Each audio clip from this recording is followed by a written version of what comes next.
अस्सलाम वालेकुम गाइस, उम्मीद है कि आप सब ठीक होंगे। सलाम नेपाल, क्या हाल चाल है। तो भैया काफी दिनों से हमने गोरकास्ट के ऊपर वीडियोस नहीं बनाई, तो आज हम रिएक्शन देने वाले हैं गोरकास्ट के एक वीडियो के बारे में। और आज हम फिर से रिएक्शन देने वाले हैं गोरकास्ट की एक वीडियो के ऊपर में। इसकी कुछ डिटेल्स बताएंगे इस वीडियो में गोरकास्ट के बारे में। वैसे तो मैंने काफ़ी सारी वीडियोस दिए गोरकास्ट के ऊपर और मुझे काफ़ी पसंद है इनकी गोरकास्ट की जो ट्रेनिंग वगैरह वीडियोस है उसके ऊपर भी मैंने रिएक्शन दिया है। फाइनली आज हम एक और वीडियो के ऊपर रिएक्शन देंगे, ये भी गोरकास्ट के ऊपर ही है। और आप लोगों को कैसे लगती है कमेंट सेक्शन में बता सकते हो। और वीडियो का लिंक डिस्क्रिप्शन में मिल जाएगा आपको। और स्टार्ट करते हैं। यूट्यूब चैनल गोरखा रेजिमेंट भारतीय सेना की सबसे आक्रामक पलटन। दोस्तों आज हम बात कर रहे हैं गोरखा रेजिमेंट के बारे में। किसी भी देश के लिए उसकी सेना सबसे बड़ी ताकत होती है। भारत के एक तरफ पाकिस्तान का बॉर्डर है तो दूसरी तरफ चीन की सरहदें। पड़ोसी देश की सरहदों से कोई घुसपैठ ना हो या फिर युद्ध के दौरान दुश्मन का मुंह तोड़ जवाब दिया जा सके, इसीलिए भारतीय सेना में ऐसे सैनिक तैयार किए जाते हैं जो युद्ध के हर मोर्चे पर सफल साबित हो। इन सैनिकों में गोरखा सैनिकों का स्थान सबसे ऊपर है, इस बात में दो राय नहीं। भारत के पूर्व थल सेनाध्यक्ष सैम मानेकशॉ ने कहा था कि अगर कोई आदमी ये कहता है कि उसे मौत से डर नहीं लगता तो वो झूठ बोल रहा है या फिर वो गोरखा है। ये वही स्वर्गीय सैम मानेकशॉ हैं जो 1971 में भारत पाकिस्तान युद्ध के दौरान भारतीय थल सेना को लीड कर रहे थे। वो खुद भी गोरखा रेजिमेंट से ही थे। भारतीय थल सेना की रेजिमेंट में बेहद आक्रामक माने जाने वाले गोरखा रेजिमेंट दुश्मनों के लिए काल है। आइए जानते हैं भारत की इस खतरनाक रेजिमेंट के बारे में विस्तार से।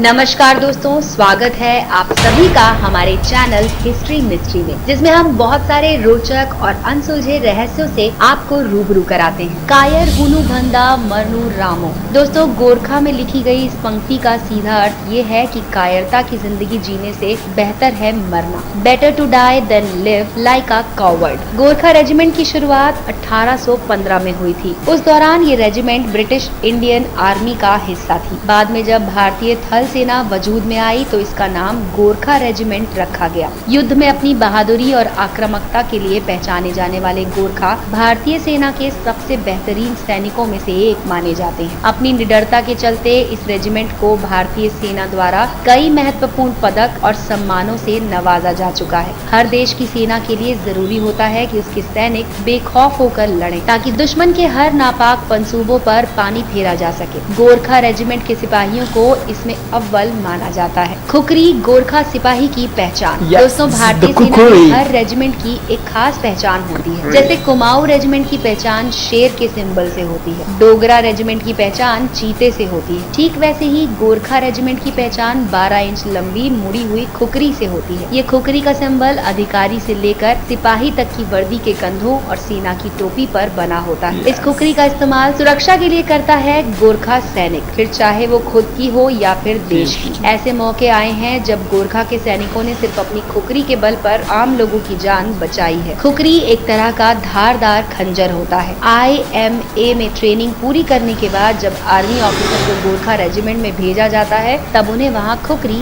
जरूर दी जाती है। परंपरा जो गोरखा को बनाती है मजबूत। दशहरा के दौरान गोरखा रेजिमेंट में खुकरी से भैंस का सिर कलम करने का रिवाज है। गोरखा रेजिमेंट के सिपाही के लिए ये बहुत जरूरी होता है। माना जाता है कि ऐसा इसलिए किया जाता है ताकि वो दुश्मन के लिए अंदर से मजबूत बन सके। जंग के दौरान अगर ऐसी परिस्थिति आती है तो उनके हाथ रहम के कारण बिल्कुल भी न कांपे। हालांकि कई बार जूनियर भी बकरी या भेड़ का सिर खुकरी से कलम कर देते हैं। जय महाकाली आयो गोरखाली। दोस्तों गोरखा रेजिमेंट अपने सिपाहियों के अंदर ऊर्जा और जोश बनाए रखने के लिए हमेशा आगे रहती है। मुसीबत के समय में आम लोगों को बचाने के लिए जाना हो या युद्ध में हल्ला बोलना, गोरखा सिपाही जब भी दुश्मन पर हमले के लिए आगे बढ़ते हैं तो उनकी जुबान पर यही नारा होता है। यहाँ तक कि IMA देहरादून में हर साल होने वाली पासिंग आउट परेड के दौरान भी गोरखा रेजिमेंट का ये नारा गूंज उठता है। दोस्तों मौजूदा समय में भारतीय सेना की 7 गोरखा रेजिमेंट हैं, जिनमें से 6 गोरखा रेजिमेंट ब्रिटिश आर्मी से ट्रांसफॉर्म हुई है, तो वही एक रेजिमेंट आजादी के बाद गठित की गई थी। 1947-48 में उरी सेक्टर इंडो पाकिस्तान युद्ध में भारतीय सेना की जीत में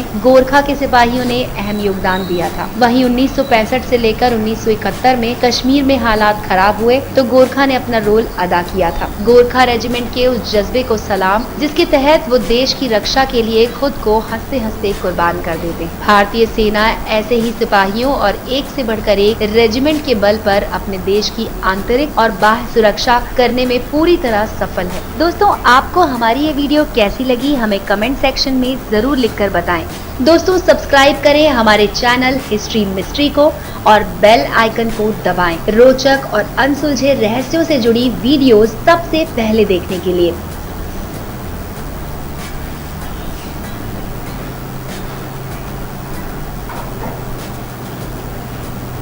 खत्म। उम्मीद है कि आप लोगों को ये वीडियो पसंद आई होगी। मैंने गोरखास के काफी सारी वीडियोस के ऊपर रिएक्शन दिया है, चाहे वो विष्णु की स्टोरी हो, चाहे वो गोरखास की स्टोरी हो, चाहे वो गोरखा रेजिमेंट के ऊपर बनी हुई एक डॉक्यूमेंट्री क्यों ना हो, चाहे वो गोरखा की स्टोरी ब्रिटिश से लेके इंडिया हो या नेपाल, सब के ऊपर मैंने रिएक्शन दिया। आप लोगों ने बहुत अच्छे तरीके से उसको सपोर्ट किया और अच्छे तरीके से उसको पसंद किया। आज मैंने बोला यार काफी टाइम हो गया गोरखा के किसी वीडियो के ऊपर रिएक्शन नहीं दिया, तो एक वीडियो के ऊपर रिएक्शन दे, आप लोगों को पसंद आती है। इसके अलावा मैंने गोरखा की काफी सारी स्टोरीज के ऊपर रिएक्शन दिया, गोरखास के एक ऑफिसर की वीडियोस के ऊपर रिएक्शन दिया है। इंडियन आर्मी में इस टाइम पे गोरखास को बहुत ही ऊंचे लेवल पे माना जाता है, वो उस वजह से कि इंडियन गवर्नमेंट में सबसे ताकतवर और सबसे निडर जो रेजिमेंट है वो गोरखास रेजिमेंट है, इसके अलावा कोई नहीं है। इसकी वजह से इंडियन आर्मी सिर्फ गोरखास की दम पर है और गोरखास की वजह से ही सिर्फ इतनी निडर बनी हुई है। वो वजह क्या है, नेपाल की जो लोग हैं आर्मी में जाते हैं, इंडियन आर्मी में जाते हैं जिसको गोरखास कहते हैं, और ब्रिटिश आर्मी में भी सर्व करते हैं। इन लोगों को काफ़ी अवार्ड्स मिले हैं, वो भी हम जानते हैं। एक शॉर्ट फिल्म के ट्रेलर के ऊपर भी हमने रिएक्शन दिया था लास्ट मंथ, आप लोगों को देखा होगा, गोरखास के ऊपर बना हुआ था, ब्रिटिश ने बनाया था। इंडियन आर्मी में भी तो वो चाहे वो 65 की जंग में हो, चाहे वो 71 की जंग में, 98 की जंग में, तो लड़े गए हैं, इन्होंने लड़ा है, पाकिस्तान की आर्मी के साथ लड़ा है। ये तो हम इन वीडियो से पता चलते हैं, हमें नहीं पता कि हम तो जंग में नहीं थे कि कौन सा लड़ा है, बट इन वीडियो से पता चला कि इन्होंने लड़ा है। इसके अलावा नेपाल की आर्मी जो लाहौरी कहते हैं गोरखास को नेपाली में, आई थिंक इस वजह से क्योंकि पहले जो पंजाब की राजधानी थी वो लाहौर थी, तो उससे उनका नाम लेके ये लाहौरू बना है। तो इसके ऊपर गाने भी बने, सॉन्ग्स भी बने, आप लोगों ने देखे होंगे, बट भी ज़्यादा है। अभी लास्ट मंथ कुछ यही बात हुई थी कि इंडियन आर्मी में भी और अब नेपाल के लोग यानी गोरखास को जाने नहीं देंगे। नेपाल की आर्मी मतलब नेपाल की गवर्नमेंट को अलाउ नहीं करेगी कि वो एक रेजिमेंट और मतलब रेजिमेंट में जाए, इनकी आर्मी में जाए, तो मना करता है। नेपाल की आर्मी की तरफ से ये आया था कि नेपाल अब अपनी आर्मी मतलब अपने गोरखा को इंडिया में आर्मी में नहीं भेजेंगे। इस तरह एक न्यूज़ आई थी, अब पता नहीं क्या सच है वो झूठ है क्या है मुझे नहीं पता, बट अगर देखा जाए नेपाल की आर्मी भी काफ़ी इस वजह से निडर है और इस पर अभी तक किसी ने कब्जा नहीं किया, क्योंकि गोरखा से वो उनके पिस्टल या गन में अगर गोलियां ख़त्म हो जाए तो वो कुकरी से लड़ती है, और कुकरी उनकी एक ऐसी औजार है या ये समझ लो कि ऐसा हथियार है कि कुछ भी ना हो तो वो सिर्फ उस कुकरी से लड़ेंगे। तो उम्मीद है कि आज की वीडियो आपको पसंद नहीं, गोरखास की एक छोटी सी वीडियो आपको पसंद आई है तो लाइक शेयर सब्सक्राइब कर सकते, साथ में बेल आइकन को प्रेस करें ताकि आने वाली वीडियोस की नोटिफिकेशन आपको बर वक्त मिल सके। आज के लिए इतने मिलता है अगले वीडियो में, तब तक के लिए अल्लाह हाफिज़।